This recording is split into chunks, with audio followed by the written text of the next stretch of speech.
I love you মিষ্টি। ভেবেচিন্তে উত্তর দিবি কিন্তু। এই ভেবেচিন্তে উত্তর দেওয়ার কিছুই নেই। তোর মতো একটা ফালতু ছেলেকে আমি ভালোবাসবো? মনে রাখিস, বউ না বানাতে পারি, মেয়ে বানিয়ে ছাড়বো। शाबाश बेटा।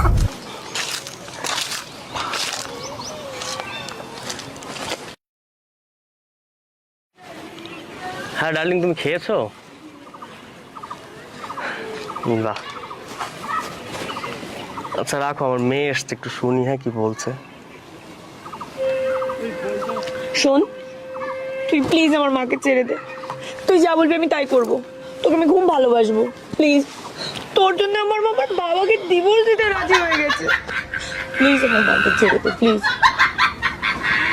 তখন বলেছিলাম একটু ভেবেচিন্তে উত্তর দিস, বাবা বলে ডাক।